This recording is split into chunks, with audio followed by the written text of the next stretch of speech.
অর্ধেক রাত হলে আকাশের দরজা কি হয়? খুলে দেওয়া হয়। যে যা চাই তাকে আল্লাহ তা দিয়ে দেন। যে যে বিষয়ে প্রার্থনা করে সেটা আল্লাহ কবুল করেন। যে যে কোনো বিপদে পড়েছে আল্লাহ তাকে উদ্ধার করেন। তবে যার জেনার সম্পর্ক আছে তার কথা আল্লাহ কবুল করেন না। আমি কি দিয়ে বুঝাই জেনা কত বড় বিপদ? আমি কি দিয়ে বোঝাই আপনাকে জেনা কত বড় বিপদ? যেটা ঘরে ঘরে হচ্ছে, যেখানে সেখানে হচ্ছে, যেটা মানুষের কাছে আজকে পাপের কাজ নয়। শোনো, মুনাফিকি করো না বক্তব্যের সাথে। এই ছেলে, তোমাকে আমি কঠিন ভাবে বলে যাচ্ছি, তুমি বক্তব্যের সাথে মুনাফিকি করো না। এখান থেকে উঠার আগে মোবাইলে যত মেয়ের নাম্বার আছে তুমি কেটে দিয়ে উঠবা।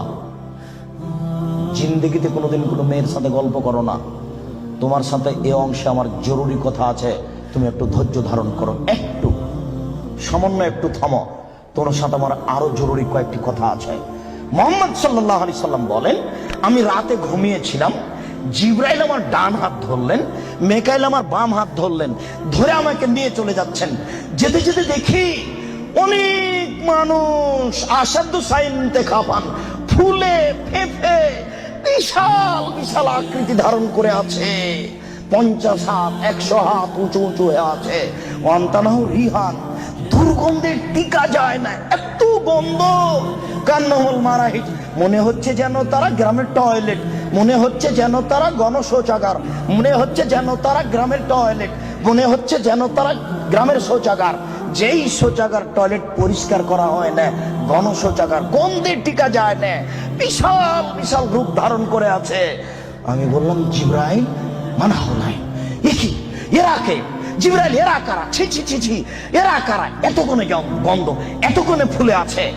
তখন জিবরাইল বললেন, অহমদ জোনাতা জাওয়ানি, এরা হলো ব্যভিচার, ব্যভিচারনি। বলো যুবক, মোটা মোটা হ্যাঁ ফুলে আছে, খুব গন্ধ, এরা কারা? ব্যভিচার, ব্যভিচারনি। তুমি সাবধান থাকো, তুমি একটু অপেক্ষা করো। শুনুন, আল্লাহ নবী বলছেন যে আমার ডান হাত জিবরাইল ধরলেন, বাম হাত মিকাইল ধরলেন, ধরে নিয়ে চলে যাচ্ছেন। যেতে যেতে দেখি একটা গর্ত, চুলার মতো। কোন চুলা? যাতে তন্দুরি রুটি হয়। তন্দুরি রুটি চুলা দেখেছেন? ভিতরে রুটি দিয়ে সিদ্ধ হলে বের করে নেওয়া হয়, এরকম চুলা। তার তার ভিতরে দেখি ধাঁধা ধাঁধা ধাঁধা করে আগুন জ্বলছে।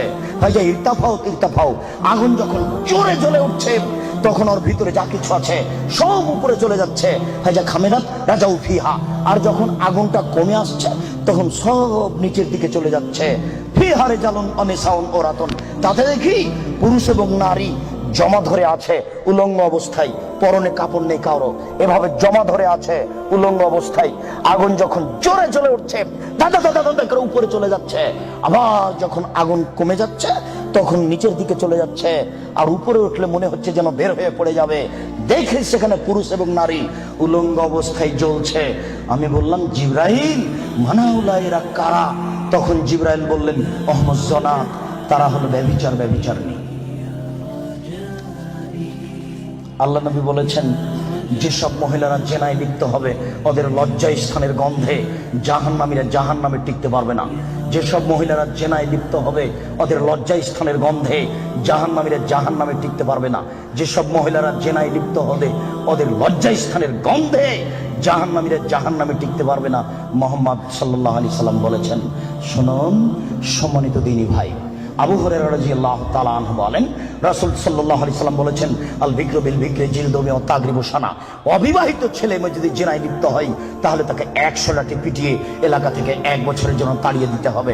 তিনি বলেন, আস-সাইবু বিস-সাইবু রাজম, বিবাহিত পুরুষ নারী যদি জেনায় লিপ্ত হয় তাহলে তাকে ইট ঢেল পাথর দিয়ে মেরে মেরে মেরে ফেলতে হবে। এদেশের লাখো ভাবিকে ইট ঢেল পাথর দিয়ে মেরে ফেলতে হবে যারা দেবরের সাথে জেনায় লিপ্ত হয়েছে।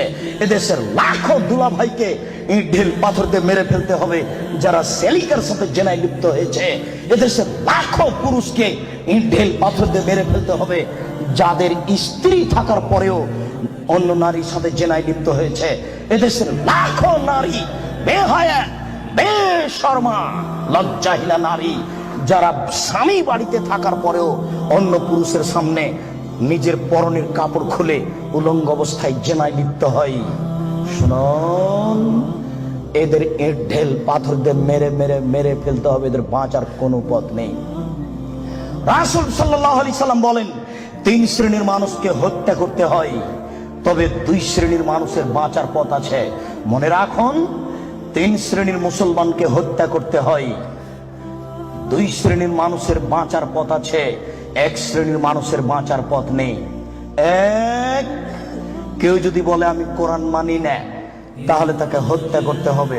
কেউ যদি বলে গাভীর দুধ হারাম, তাহলে তাকে হত্যা করতে হবে।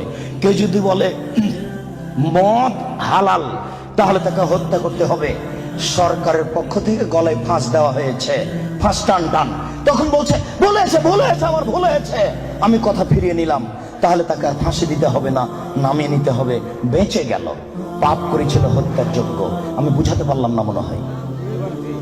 2, কেউ যদি কাউকে হত্যা করে, তাহলে তাকে হত্যা করতে হবে, এর নাম কিসাস।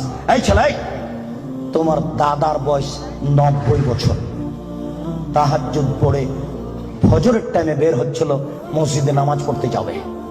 কালকে তোমার দাদাকে একটা ছেলে গালি দিয়েছে, তাহাজ্জুদ পড়তে বের হওয়ার সময় দেখো ওই ছেলেটা, তোমার দাদা এক থাপ্পড় দিতে ছেলেটা মারা গেছে। এখন তোমার দাদাকে কেসাস স্বরূপ ফাঁসি দিতে হবে সরকারের পক্ষ থেকে, তবে তোমার দাদার বাঁচার পথ আছে। ওই ছেলেটার বাপ মা যদি বলে আচ্ছা যাক আমাদের ছেলেকে মেরেছে আমরা মারবো না, তাহলে তোমার দাদা বেঁচে গেলেন। কথা কি বুঝাতে পেরেছি? 3, রাজুলুন জানা বাদা হেসানিন, কে যদি বিবাহ করার পরে জেনায় লিপ্ত হয়, তাহলে তাকে হত্যা করতে হবে, তার বাঁচার কোনো পথ নেই। কেউ যদি বিবাহ করার পরে জেনায় লিপ্ত হয়, তাহলে তাকে হত্যা করতে হবে, তার বাঁচার পথ নেই। একটু জাতের মিন গামে দিয়ে গামের সম্প্রদায়ের একজন মহিলা আসলো, আল্লাহ রাসূলের দরবারে এসে বলছে, তাহিরনি ইয়া রাসূলুল্লাহ, হে আল্লাহ রাসূল, আপনি আমাকে পবিত্র করুন। তখন আল্লাহ রাসূল বললেন, ইরজি, বাড়ি তুমি ফিরে যাও, আস্তাগফিরুল্লাহ, আল্লাহর নিকটে ক্ষমা চাও, ও তুবি ইলাইহি, তুমি তওবা করো, তোমার পাপ ক্ষমা হয়ে যাবে। তখন মহিলাটি বলছে, হ্যাঁ তুরাদ্দাদুনি কামারা দাদ্দা মাইজ ইবনে মালিক, আপনি মাইজ ইবনে মালিকের বিচার না করে বারবার ফিরিয়ে দিয়েছিলেন, আপনি কি আমাকে সেইভাবে ফিরিয়ে দিতে চাচ্ছেন? অন্নাহুল্লাহ মিনাজ জিনা, আমার পেট উঁচু হয়েছে, অবৈধ সন্তানে আমার পেটে অবৈধ সন্তান রয়েছে, দয়া করে আপনি আমাকে ফিরিয়ে দিন না, আমার বিচার করে দেন। তখন আল্লাহ রাসূল বললেন, আচ্ছা ঠিক আছে, ইরজিই হাত্তা তালিদি, তুমি বাড়ি চলে যাও, যেদিন তোমার বাচ্চা হবে সেদিন আসিও, বিচার করে দেব। মহিলা বাড়ি চলে গেল। বাচ্চা সবে মাত্র প্রসব হয়েছে, মুসলিম গ্রন্থে এসেছে ওই বাচ্চাটাকে ন্যাকড়ার মধ্যে জড়িয়েছে, প্রসব হওয়া মাত্র জড়িয়ে নিয়েছে, আল্লাহ রাসূলের দরবারে এসে বলছে আল্লাহ রাসূল, এ দেখেন বাচ্চা প্রসব হয়েছে, বিচার করে দেন। আল্লাহ রাসূল মাথাটা নিচু করে বলছেন, ইরজি, বাড়ি চলে যাও, ফারজি হে, বাচ্চাকে দুধ খাওয়াও, হাত্তা তাপ্তেমি হে, যেদিন বাচ্চা দুধ ছেড়ে দিবে সেদিন আসিও, বিচার করে দেবো। মহিলা চলে গেল, বাচ্চাকে 2 বছর দুধ পান করালো। 2 বছর পরে মহিলা বিচারালয়ে উপস্থিত, অফিয়াদেহি কেসরাত খুবসিন, এমত অবস্থায় বাচ্চার হাতে এক টুকরা রুটি রয়েছে। এই রুটি প্রমাণ করে বাচ্চা খাদ্য খেতে পারে। ফাওয়াসাদাহু বিয়াদি রাজুলিন মিনাল মুসলিমিনা, আল্লাহ রাসূল ওই ছেলেটাকে একজন মুসলমানের হাতে সমর্পণ করলেন, বললেন, যাও তুমি এই ছেলেটাকে লালন পালন করো। তিনি বললেন, সঙ্গী সাথী, এই যাবো বিহা, তোমরা একে মাঠে নিয়ে যাও, এই মহিলাকে মাঠে নিয়ে যাও, মাঠে নিয়ে গিয়ে গর্ত খুঁড়ে বুক পর্যন্ত পুঁতে দাও, এরপরে তোমাকে তাকে ইট ঢেল পাথর দিয়ে মেরে মেরে মেরে ফেলো। সাহাবীগণ বলেন, আমরা তাকে মাঠে নিয়ে গেলাম, মাঠে নিয়ে গিয়ে গর্ত খুঁড়ে বুক পর্যন্ত মাটিতে পুঁতে দিলাম, এরপরে চতুর্দিক থেকে ইট ঢেল পাথর মারতে লাগলাম।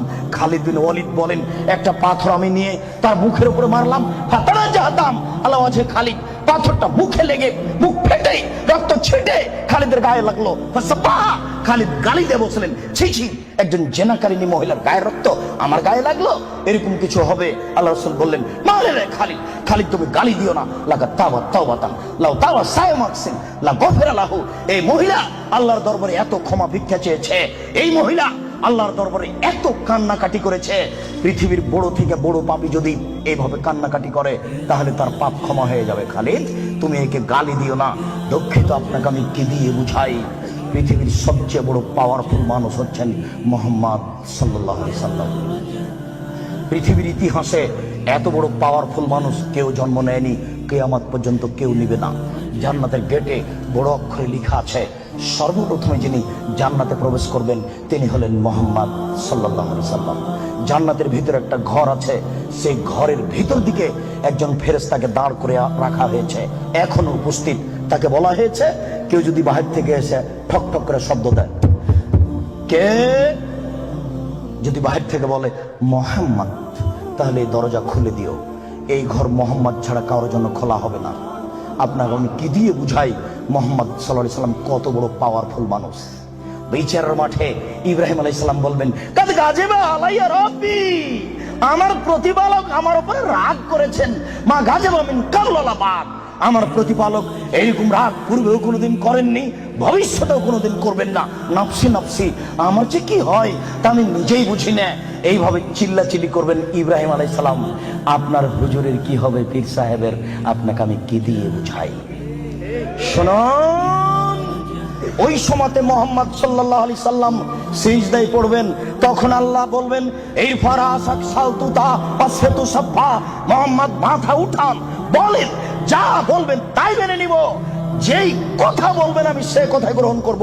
আপনি মাথা উঠান না, আপনি বলেন না আমাকে কি বলছেন, আমি আল্লাহ, আপনি যা বলবেন তাই মেনে নিব। এত বড় পাওয়ারফুল মানুষ, একটু বলতে পারলেন না, যাও যাও তোমার বিচার হবে না, তোমার পাপ ক্ষমা হয়ে গেছে, যাও তোমার বিচার হবে না, এই কথা তিনি বলতে পারলেন না। এত বড় পাওয়ারফুল মানুষ, তিনি খালি বললেন, খালিদ তুমি একে গালি দিও না, এ এত তওবা করেছে, এরকম তওবা যদি বড় থেকে বড় পাপী করে তাহলে তার পাপকে ক্ষমা করা হবে খালিদ। তার মানে এর পাপ ক্ষমা হয়ে গেছে, তাই তো তিনি জানাজা করলেন, তাই তো তিনি কাফন দাফন করলেন। কিন্তু তিনি তাকে বলতে পারলেন না, যাও যাও তোমার বিচার হবে না, তোমার পাপ ক্ষমা হয়ে গেছে। পৃথিবীর সবচেয়ে বড় পাওয়ারফুল মানুষ এ কথা বলতে পারলেন না। তার মানে বিবাহ করার পরে জেনায় লিপ্ত হলে তার দুনিয়াতে বেঁচে থাকার কোনো সুযোগ নেই। আমি আপনাকে কি দিয়ে বুঝাই শরীয়ত কি জিনিস?